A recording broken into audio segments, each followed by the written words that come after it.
पहले से risk factor होता है कि जैसे मान लो उनका एनवायरमेंटल रिस्क फैक्टर है कि उनके पास बहुत अवेलेबल है। जैसे हमारे समाज में त्योहारों में ड्रिंक कर लेना अलाउड है, तो हमारे यहाँ ज़्यादा लोग आपको दिखाई देंगे जो अल्कोहल डिपेंडेंट होते हैं। ऐसा समाज जहाँ पे इसको नीचा देखा जाता है कि करना गलत है, वहाँ पे कम लोग एडिक्टेड होते हैं। सो एनवायरमेंट भी मैटर करता है। और क्या मैटर करता है? प्रोटेक्टिव फैक्टर्स, यानी हमारे अंदर कुछ प्रोटेक्टिव फैक्टर है जो हमको सब्सटेंस डिपेंडेंस से बचाएगी, जैसे कि सेल्फ कंट्रोल।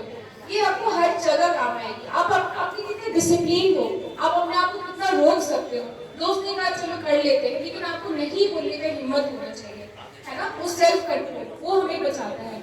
एडिक्वेट सुपरविजन, आपके घर में मम्मी है, पापा है, वो आप पे ध्यान दे रहे हैं, है ना। एक परिवार है जो ध्यान देता है, आपके व्यवहार में कोई भी बदलाव होता है तो पकड़ लेता है, तुरंत आपको हेल्प देता है। सो यानी ये सारे प्रोटेक्टिव फैक्टर्स हैं।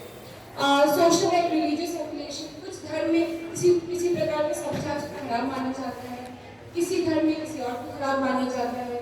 तो वैसे वैसे अलग अलग तरह से सिख होते हैं। हमें माना जाता है कि अल्कोहल नहीं पीना है, तो उनमें देखा जाता है कि कम डिपेंडेंस होता है, ठीक है। सो इस तरीके के प्रोटेक्टिव फैक्टर्स होते हैं।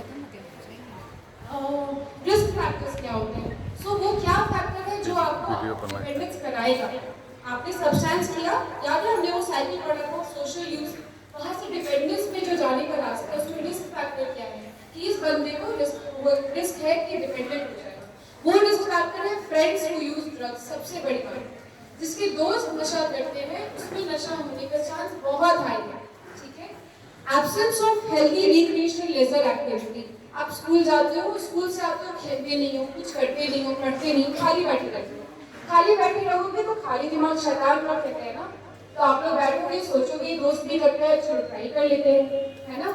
सो खाली नहीं बैठना है, हॉबी होनी चाहिए हमारी। आप सबकी हॉबी होनी चाहिए अभी से कि आगे भी लाइफ में काम आए। अर्ली एंटी सोशल बिहेवियर, कुछ बच्चे होते हैं बदमाश, ठीक है, उनको झूठ बोलना, फरेब करना, स्कूल से भागना, मतलब जिस भी रीजन से वो ऐसे हुए, वैसे बच्चे उनमें रिस्क होता है कि वो सब्सटेंस करेंगे। पेरेंटल ड्रग यूज, यदि आपके माता या पिता में नशा करने की आदत है, आपने बचपन से देखा है, आपको भी ये होगा, इसका चांसेस बहुत हाई है और ये जेनेटिक भी होता है। सो अगर आपके माता या पिता में नशा करने की आदत रही है तो आपको और केयरफुल रहना है कि मुझे नशा छूना भी नहीं है, क्योंकि आप नशा छूओगे तो आप पक्का एडिक्टेड होगे। ये जेनेटिक भी होता है।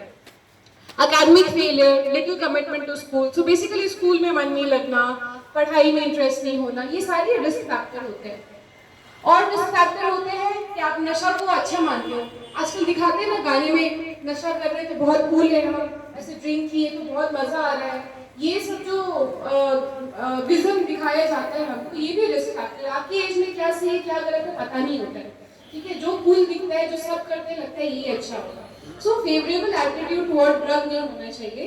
Pre natal exposure to alcohol, family management problems, यानी परिवार में अगर आपस में इशू है, दिक्कतें होती हैं, तो वो भी एक रिस्क फैक्टर होता है।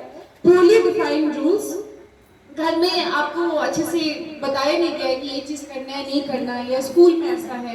लैक ऑफ मॉनिटरिंग, आपको कोई ध्यान नहीं देता। एक्सेसिव डिसिप्लिन भी एक रीजन है। कभी कभी जब हम बच्चे को बहुत ज्यादा कस के रखते हैं ना, कुछ भी कहेगा, कुछ भी गलती होगी तो मारेंगे पीटेंगे, वहां से भी झूठ पनपने लगता है। सो एक फ्रेंडली एटीट्यूड होना चाहिए बच्चों की तरफ कि अगर वो कभी किसी दिक्कत में हो, किसी समस्या में हो, तो वो आपको बताए। नेगेटिव कम्युनिकेशन पैटर्न्स, पूर्ण एंगर मैनेजमेंट, ऐसे बच्चे जिनको एंगर मैनेजमेंट की प्रॉब्लम होती है, इक्का दुक्का दोस्त होगा आपका, गुस्सा होगा वो तो दीवार पे मार देता है ना, अपने आप को चोट पहुंचाने लग जाते हैं। वैसे बच्चों में भी रिस्क फैक्टर रहता है। सिम्टम